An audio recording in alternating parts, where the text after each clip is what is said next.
What would an alliance between the ACC and the Pac-12 mean for Utah? We're talking about it on today's Locked On Utes. You are Locked On Utes, your daily podcast on the Utah Utes. Part of the Locked On Podcast Network. Your team every day.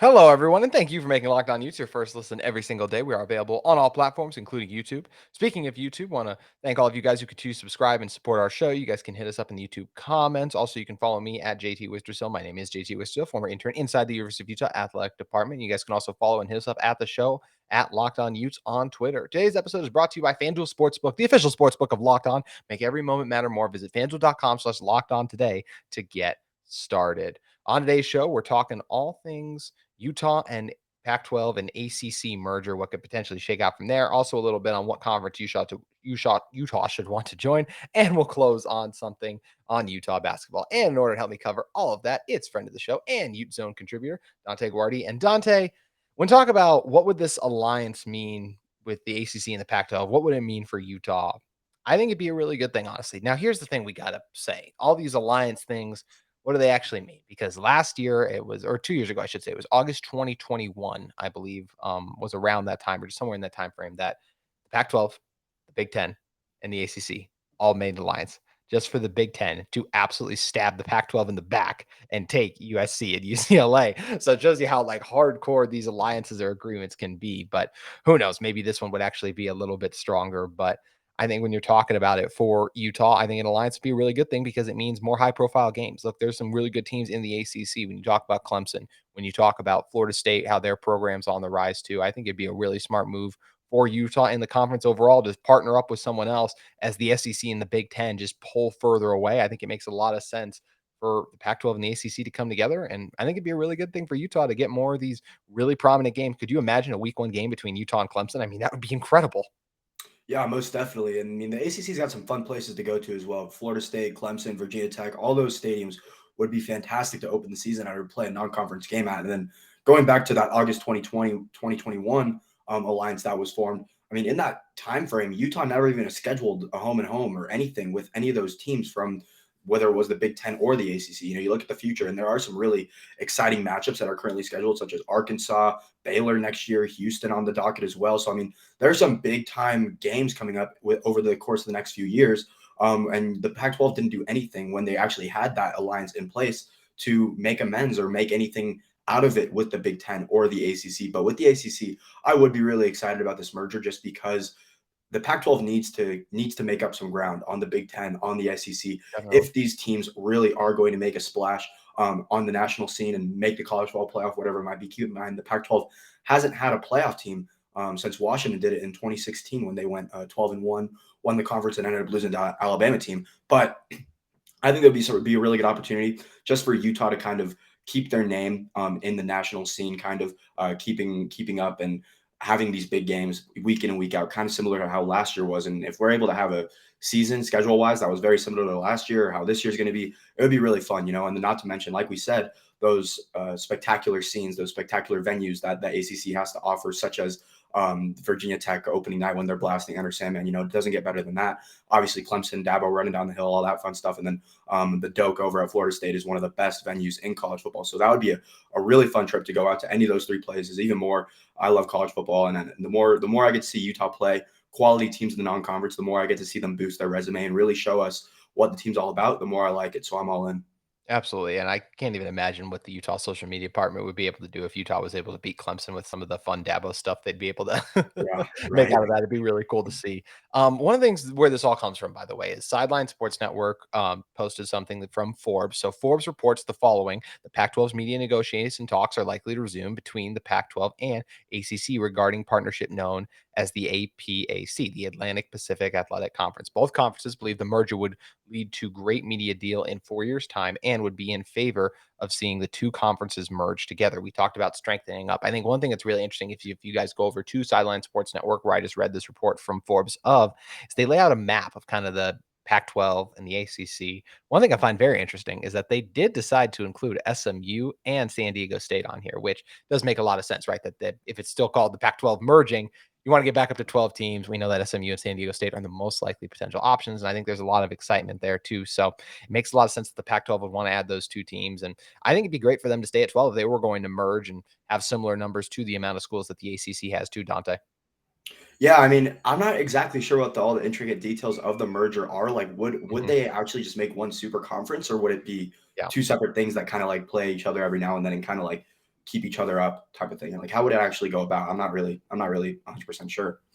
Yeah, I think the main thing with it from the sounds of it, just from this report, right? It would see like when talking about a merger, maybe it would be then if they called it the APAC, let's say that's the two separate, like how Pac-12 North, Pac-12 South, the APAC would have Right. the West region and the East region. And then I think the champion would just play each other together. I think that's potentially how it could look, but it'll be interesting to see how it does all shake out. I think when we mentioned a couple of the programs that just make it exciting when we talk about the ACC, I think especially too, when we're talking about this, we're talking about basketball too, and the ACC is a powerhouse when it comes to basketball. You get Duke, you get North Carolina as well. Louisville's down this year; they're usually a little better. We know Yeah. Syracuse can be good. Pitt, Virginia, winning a national championship not long ago.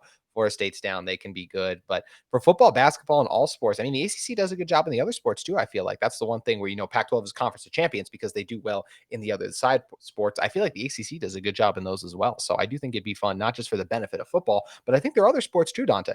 Yeah, most definitely. I mean, I'd love to see Utah go up and play Duke or North Carolina up in Chapel Hill or down in Cameron Indoor, something like that. That'd be Mhm. incredible. That'd be a lot of fun to watch, especially with Utah basketball slowly but surely making its way back up to Yep, where it trending was upwards. not too long ago. Treading upwards, obviously, a little bit of a ways to go, but treading upwards is what matters. And, Duke and UNC, we're acting like those two are having spectacular years when they really aren't. So, I mean, they may be down the line, maybe in the near future. Hopefully, it'll be really cool to see Utah go up and play couple of those powerhouse teams up in the ACC. But overall, man, I mean, this is just, I feels like there's no downsides to this move. Like if it were to actually happen, I don't really see a downside with it. The Pac-12 needs to get desperate. They need to make a move. Mhm. They need to do something to get outside of the box and put themselves on a level playing field with the Big Ten or the SEC. And it's like, as much as I would have loved to just keep the Pac-12 how it was, keep it at 12, USC and UCLA don't leave.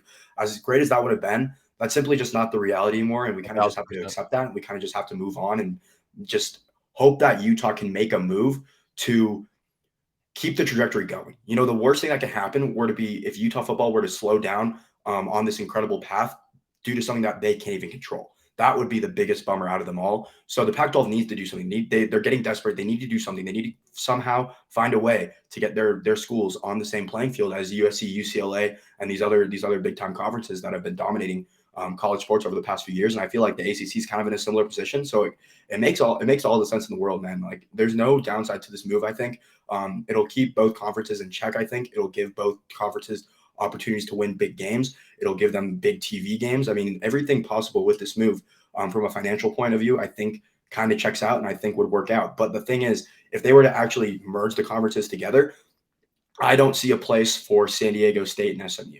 If it's going to be the 10 Pac-12 teams and the 14 ACC teams, fine by me, because then Utah could play like a 9-game conference season, play 7 teams from the Pac-12, play 2 teams from the ACC, something like that. Like I said, I'm not 100% sure what all the details are, Yeah. but if they're actually going to merge the Pac-12 and the ACC and actually put them together in one conference and make it the APAC or whatever they might call it, then I don't see a place for San Diego State or SMU. If they're going to make it the Pac-12 and keep it completely separate, and they're going to add 2 teams, by all means, go ahead, add SMU, add San Diego State. But like in terms of this big conference, there's not really a place for them.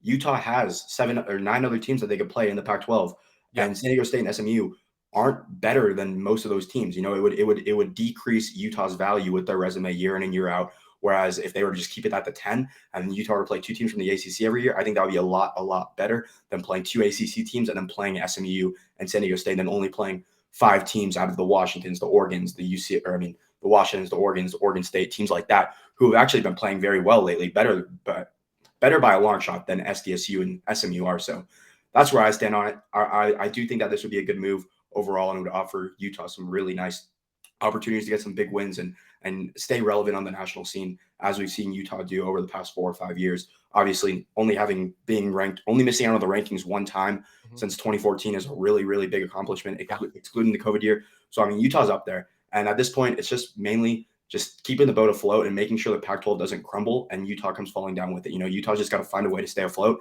and make sure that everything that is outside of their control won't mess them up, because where the program is at right now is much better than any other point it's been. So as long as we can just keep this trajectory going, I'm all for this move, and I think they could offer some really nice games and really nice wins for Utah.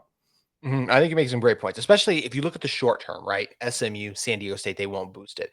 I do think long term, there's a chance those programs could get up to snuff, right? I think no one ever thought Utah would win a Pac-12 championship, and here we are now. So I do think I also love having a stronger foothold in Texas with SMU. Look, you're never going to be as big as the Big 12 down there, or obviously the SEC now with Texas and Oklahoma. But I still think just having some access to the resources in the Dallas area, because there are some incredible athletes out there. We know what a good state California is too. I think having a stronger presence there, especially one in San Diego, dominating that market with a school, I think would be big long term for the conference too. But definitely in the short term, and those rebuilds do take some time, like to get up to that level. I think sometimes jumping up to a Power 5 conference is a nice boost for a team, and you can see them trying to start to trend and get upwards to that level. But it does take time, and they're talking about this alliance being a 4-year thing. I don't expect SMU and San Diego State to be competing kind of in that 4-year time. So it just makes it interesting where everything lines up in all the craziness that is alliances, realignment, and everything. But we're both on the same page. This alliance with the ACC would absolutely be a good thing for the Pac-12, and hopefully they make it happen, because it'd lead to a lot of fun games for Utah. We're going to come back in a second and talk about a little bit more about conferences, what conference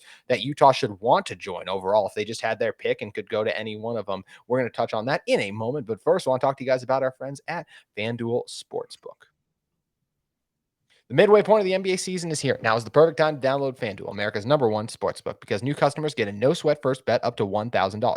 That's bonus bets back if your first bet doesn't win. Just download the FanDuel Sportsbook app. It's safe, secure, and super easy to use. Then you can bet on everything from the money line to the points scored and threes drained. You guys can also include, like I said, the money lines in there, player points, rebounds, assists, and so many exclusive bets, like a 2x3, 2 3-pointers scored in the first 3 minutes. Plus, FanDuel even lets you combine your bets for a chance at a bigger payout with the same game parlay.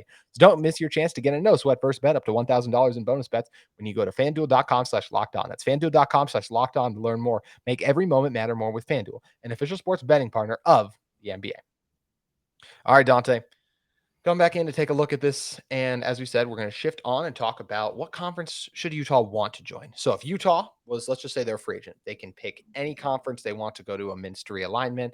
Let's assume they're wanted by everyone. I think for me, if I could put Utah in any conference, I would want Utah to go to the Big Ten, because the Big Ten and the SEC are the two that feel like they're the most stable right now, right? Going forward. In a perfect world, I want Utah to stay in the Pac-12. But as you touched on last segment, we don't live in that anymore. USC and UCLA changed things when they left. And obviously, we're seeing the position the Pac-12 is in with their media rights negotiations. I hope it doesn't get as bad as Ion for those of you guys who listened to our episode yesterday with Spencer McLaughlin. But if I could put Utah in any conference, or if I was Utah's athletic director and president, I would be trying to find a way to get them into the Big Ten right now, whether that's in the short term or in a couple of years down the road if we see two super conferences eventually form. Yeah, my take on this is a little bit different. It's not even about Utah. I'm just sending USC and UCLA back to the Pac-12 and Texas and Oklahoma back to the SEC, or back to the Big 12. I mean, those are the moves that really just broke me, honestly. And at this point, it's like we all got to move on. So I mean, if I really had all the power in the world to do what I wanted, that would be my first course of action without hesitation. But obviously, that can't be the case. So if I were to have a say in where Utah were to go, it would be the SEC 100%. And I say that because, I mean, we went to Florida last year and I got a taste of SEC country for the first time. And I absolutely loved it. I could not imagine what that's like, having that type of experience every single weekend when it comes to the pregame, the actual game itself, the atmosphere. Everything about SEC football is fantastic. The Big Ten has its moments as well, but like, it's just not as much of an entertaining conference, simply put. You know, you got Minnesota there, who's only scoring 17 points per game. All their games are really low scoring. Purdue's kind of similar, not so much 2 years ago, but last year, Iowa, their defense was a little bit lower. Yeah, Iowa, Wisconsin. Maybe Wisconsin will change now with Luke Fickell, but I don't know. I mean, there's a lot of these teams that are just kind of hanging out there. And then the SEC, you're going to get a really competitive team every single weekend. Like, even some of these teams that were 6-6, you know, those rosters were not bad. Anthony Richardson, Florida, was 6-7. He might be the first overall pick in the NFL draft. Will Levis, his team was 6-6, might be the first overall pick in the NFL draft. So, I mean, even when these teams are not that great on the record sheet, they still have talent. Each week is going to be an absolute dogfight. I would love to see Utah in that conference. I think it would really get the players excited. I think it would get the coaches excited and overall just boost the overall morale of the program. And say Utah were to struggle for those first couple of years, which wouldn't shock me. That third year, you pick up a couple of big wins. You get some wins on the recruiting trail. Next thing you know, the program's off and running and you're competing with everyone else, So I think the SEC would be the best possible position, but that likely won't happen. But if I had to say in it at all, I would definitely pick the SEC just because those atmospheres, that whole scene is just completely unmatched, and the talent in that conference, top to bottom, is unreal. And Utah would have a spectacular game week in and week out, regardless of who they play in that conference, except for probably like Vanderbilt. But the rest of the teams are all up there in talent, all up there in coaching. So it would be a really fun time to see Utah in the SEC, in my opinion. It would be really fun, and I think you did a really good job selling me out a little more too, because I think maybe it's because we've already had 2 Pac-12 schools go to the Big Ten. The Big Ten to me just feels like such a natural fit. Maybe just because of that, because as you mentioned, I think the SEC does provide a real a really exciting challenge with how potent a lot of those teams are. It's still the premier conference in college football, as much as I hate saying that because I know SEC fans love to tell themselves that 24/7, but it provides a lot. Either way, I think if Utah was in the Big Ten or the SEC, they'd be setting themselves up for great success. So those are clearly the 1-2, because I assume your second would be the Big Ten then, correct? Yeah, I think the Utes actually have a better chance to win in the Big Ten than the SEC. I I think agree. that they would actually find a lot of success there. But personally, like, I'm looking at the long term. Like, sure, the Mhm. first couple of years in the Big Ten will probably be better than the first couple of years in the SEC. But like, I think that Utah would really find themselves wanting to step up to the plate and hit a home run against the SEC. I could find Yeah. them really finding some juice and just kind of branching off like the little wins that they get over the first couple of years and just turning those into like huge things and huge factors, and winning recruits down south and still having the recruiting trail out west working. Like, I think there's a lot of different moving parts that could actually end up contributing to a really high level move. Whereas, like I said, the Big Ten probably like more win now, probably a little bit more easy and a little bit less Mhm. competitive. But the SEC, I think that the ceiling and the overall long term competitiveness of this football program would go up higher in the SEC, and the overall just like hype surrounding Utah would be a lot more. Okay, so yeah, we're in the same page there. Like I said, I was Big Ten, then SEC, you're SEC, then Big Ten. Then we get into Yeah. the other 3 Power 5 conferences. So you get the ACC, the Pac-12, and the Big 12. For me, just because of the way the stability is right now, we were already talking about the merger. If Utah could, I would say they should go to the ACC right now. I feel like the ACC is in a stable position. I feel like it'd be really good for the ACC as a brand to add kind of the power 4, or the main 4 cornerstones of the Pac-12 right now. I think that would really greatly benefit them too. So I think, to me, the ACC makes the most sense if you're looking to go into another conference. After that, I would say stay in the pack, honestly. And I think a lot of people would say, well, the Big 12 already has their media deal. And look, I have zero problem for people who do that. I was just on Locked On Big 12 last week, talking about all the pros and cons there. I don't think any of these options is a bad option for Utah. I just currently don't know how much of a better position Utah is just going from the Pac-12 to the Big 12. I just feel like the ACC is just very naturally going to slide into whatever the future of college football is, versus and look, maybe we do just head to 2 super conferences, right? And it's just the Big Ten and the SEC, but I could see the ACC teams just really being absorbed kind of easily into the Big Ten and the SEC, versus, while I think that'll still happen with the Big 12 teams, I think some of them could potentially get left behind. And once again, all Utah has to do to be involved in the future of college football is continue to win and prove they're one of the best programs. But just for what conference they would want to be in, I think there's a lot of fun and exciting matchups in the ACC. Second, I would go with stay in the pack and keep what they already have. I think the media rights deal, the uncertainty there, is the only reason the Pac-12 is second and not first for me. And then last, I'd go the Big 12, just because while there are great options and there's a lot of exciting things the Big 12 can provide, I would just at that point rather stay in the pack, because, as I said, I feel like the ACC is in the best position of this group to be absorbed into the future. In the Pac-12, it's like, well, you're already in the same place as this, or a similar position to the Big 12, at least to me. Yeah, I'm actually going to change my first answer. I'm going to switch the Big Ten to the third, and I'm going to put the Pac-12 at second. Oh, I okay. I love the Pac-12 personally. I do Like, too. I love the Pac-12. Like, it would really kill me if the Pac-12 were to just disaffiliate. I So know.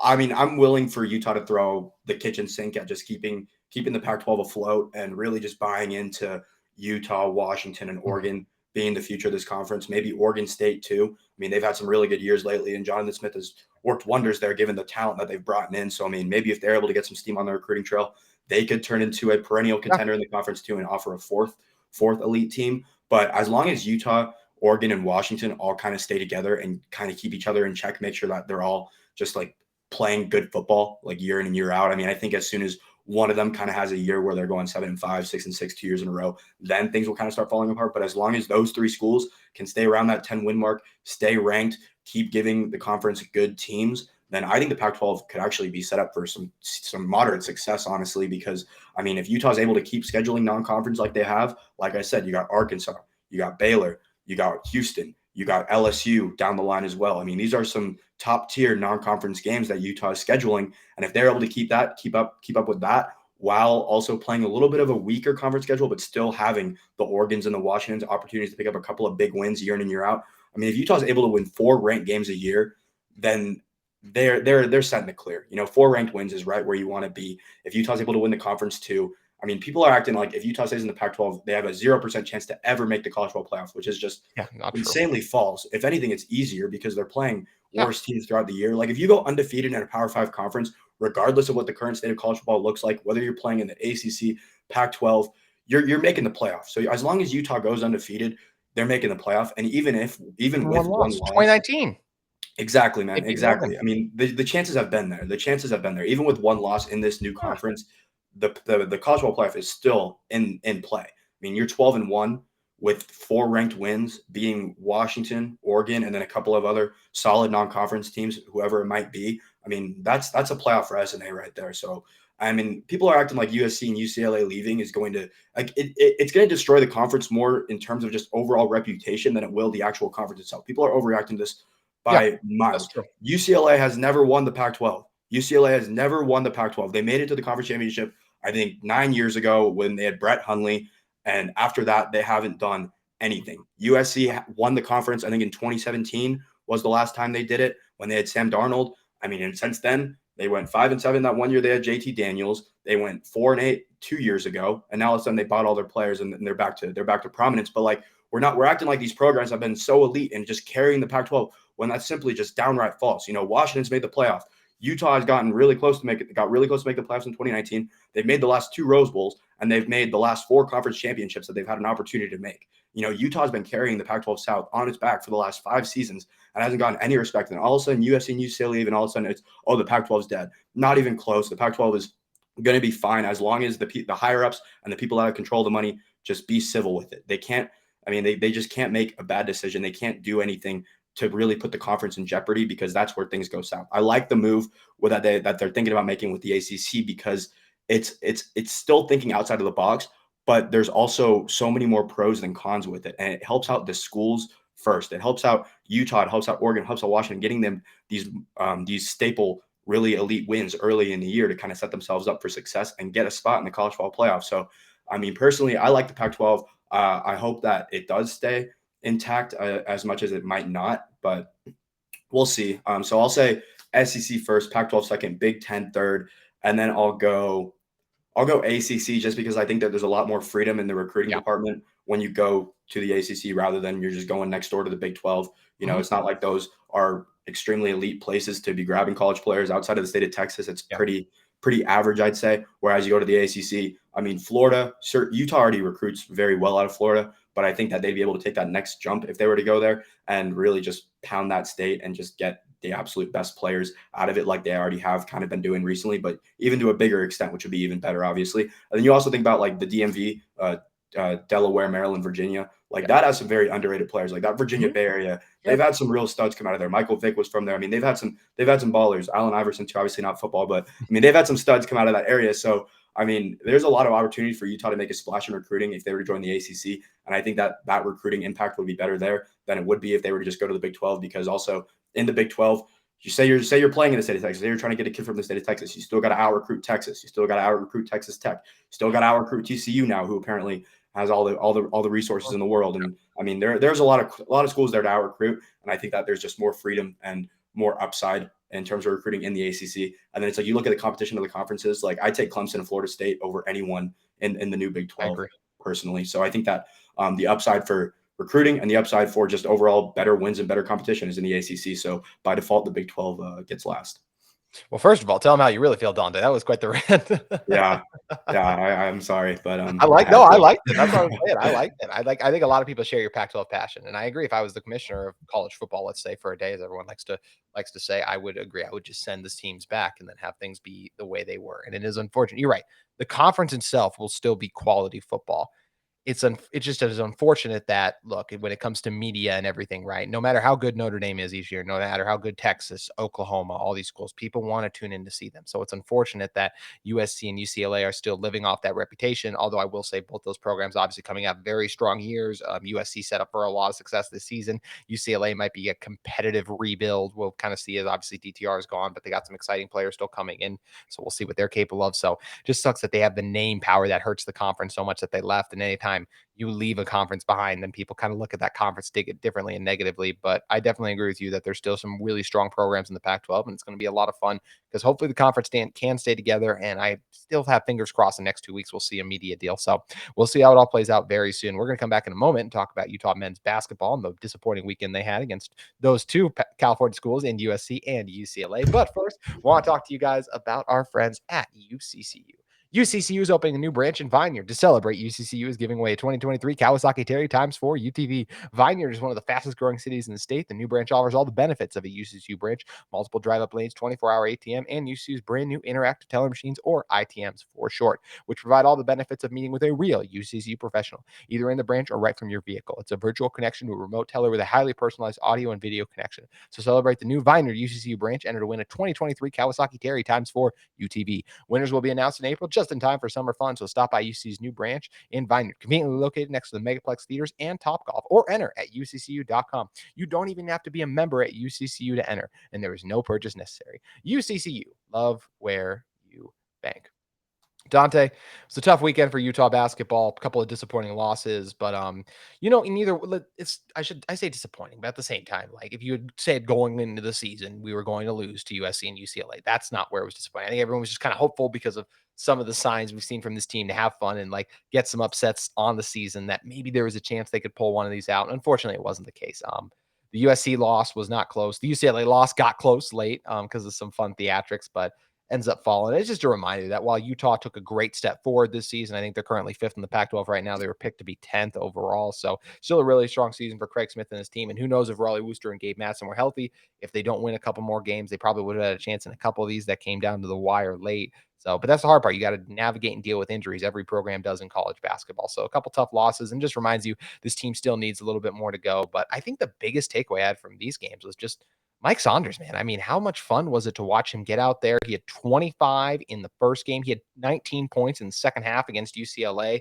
In the second game against USC, not as productive, but still a nice 8 points off the bench. And, just speaks to a bigger question, Dante. I think there's defensive concerns when it comes to Mike Saunders, and I believe that's why he didn't play. But I think some guys are talented enough where you swallow the defensive concerns and just put him out there and allow him to make plays. And it really feels like now, look, Coach Smith knows a lot more about basketball than I do, but it feels like Mike Saunders should have been playing a lot sooner on this team. Yeah, I couldn't agree more, honestly. We were talking about it before the show too, and it's like college basketball. It's not like everyone on the roster is some elite player. Usually most of these teams are lucky to have two players that are extremely good scorers, extremely gifted scorers, very above average, better than the rest by a considerable margin. So, I mean, in this sport, you can risk playing a Mike Saunders for his offensive upside and risking that defensive liability, especially at this point in the season when Utah's pretty much just grasping at straws to somehow find anything that they can do to make the NCAA tournament with these kind of injuries. So they kind of had to throw Mike Saunders out there at that point, and it worked out. Obviously, I mean, he was all over the place against UCLA, kind of willed Utah back in that one, almost completely willed Utah back in that one, which would have been really, really spectacular to see. But unfortunately, they weren't able to get the job done. Still a really, really gutsy performance by them, though. It was good to see them like that, and it was nice to see Craig. I mean, as much as it wasn't nice, it was nice to see him get a little bit emotional after yesterday's game, just because of shows how much he really cares about this team and how much that he really wants to see Utah succeed. And I do really think he does. We saw this team win 4 conference games last year, and now they're at what 10 conference wins, 11 conference wins, something around there. So I mean, they're playing decent basketball. Obviously, it's not as great as we all would like it to be, but I mean, the trajectory is definitely going up, and it's looking a lot better. Some exciting freshmen came in this year. Will Exacte didn't exactly make a huge impact, but he had some nice moments. Made some big shots down the stretch of the season, and overall, I mean, it's been a fun roster. I mean, there are definitely some kinks to it that need to get sorted out, but overall, I like what I saw overall this year, and I think going into next year, it's going to be just about the transfers, like you were saying with the whole Mike Saunders thing. Didn't get a whole lot of playing time this year. Then you look at David Jenkins last year, didn't get a whole lot of playing time, and it just just kind of brings up the question, like who is going to want to come in and play for Craig Smith's team, because Yeah. I mean, we still saw them not even use all the scholarship spots this year, and Yeah. it's like, well, that one more player could have been really useful when you got two of Mhm. your starters going down in the most pivotal stretch of the season. So overall, I'd say this past weekend was the UCLA game was obviously great. I think we were Yeah. all A pretty lot of fun. happy after that, pretty happy with the performance and overall just like the emotion that was showed there. And then USC, I mean, I'm so sick of Drew Peterson, man. Every time he comes to the Huntsman Center, he turns into Michael Exactly. Jordan. I I was know. looking at it last year. He came to the Huntsman, was 9 for 10 and had 23 points. 9 for 10, 23 points. This is a guy that's like not even averaging 13 points like on the year, I don't think. Like, good player, but should not be doing this against Utah, who supposedly has a top 3 defense in the Pac-12. And then on Sunday, he had 14 points, 8 rebounds, and 7 assists. So just like a stat stuffing game. He comes to Utah every year and just does it every time. It wouldn't shock me if he transferred to Oregon at this point, but regardless, the game on Sunday or Saturday was a lot more disappointing than the game on Thursday was. But I think that we're both in kind of agreement that the program's heading in a good place. They're just not there yet, and I think that this offseason is going to be really telling with the moves and the transactions with the players coming in and out. Yeah, and you mentioned the transfers too. I think one guy I just the most forgettable player on this roster, and I like Ben Carlson, but my gosh, like you rarely hear his name called. He fights for rebounds, he does the fundamental box out, he makes the extra pass, which is nice, but he just doesn't do a ton when he's out there. It's very easy to forget about him too. So I think when transfers bring up the concerns that you had Booth Gotch come back, Dave Jenkins, Mike Saunders, these guys all come over and they didn't really prove anything. And Coach Smith can't really rebuttal with, oh, but Ben Carlson started for us. And then you look at Ben and you're like, yeah, but he didn't really do that much. Like, yeah, he did the little things and helped out here and there. But the guy who does the dirty work for this team that we know is Marco Anthony. And Marco Anthony is also the guy who steps up and shows up in the biggest moments, too. Unfortunately, Utah's going to be losing him for next season. And that's going to be a key piece they have to replace. So it's going to be interesting to see for Utah basketball. They got most of the week off till Saturday when they head up to take on Colorado. And then we'll see how it all ends with the Pac-12 tournament, and then look, probably the NIT is what they're looking at this point, which if you would have told us NIT and either way, I mean, this team has already won. Now is it, I want to say 6 more games than they won last season. It could even be anyway. They were 11 last year, 17. I ain't no math major. It's a big improvement either way for Utah. So very positive step for them in the right direction. Dante, what are some of the things you have coming up with UteZone? I'm just going to be covering players mainly. I mean, obviously, we got spring ball starting up here in a little bit more than a month, I think it is. So Yeah. that'll be fun to get going into. But for now, I mean, I'm going to publish a piece this week talking about just like 3 players on the defense that I think are gonna kind of take that next step. I did the same thing last year, and the players all ended up doing fairly well. So I'm hoping this year, similar type of thing happens. Definitely. Well, make sure you guys head over to UteZone, check out all the great work that Dante does over there. Also, make sure you guys give him a follow at Dante Guardi on Twitter. If you guys are in the market for a second listen every day, we recommend you check out the Locked On College Basketball podcast. They get the biggest guests, experts, insiders, coaches, players, all coming on there to talk all things college basketball. And March is right around the corner. This is the best time of year to be a college basketball fan. So make sure you guys head over to Locked On College Basketball. Big thanks to Dante once again for joining us. That's going to do it for today's edition of Locked On Utes, but we'll see you tomorrow.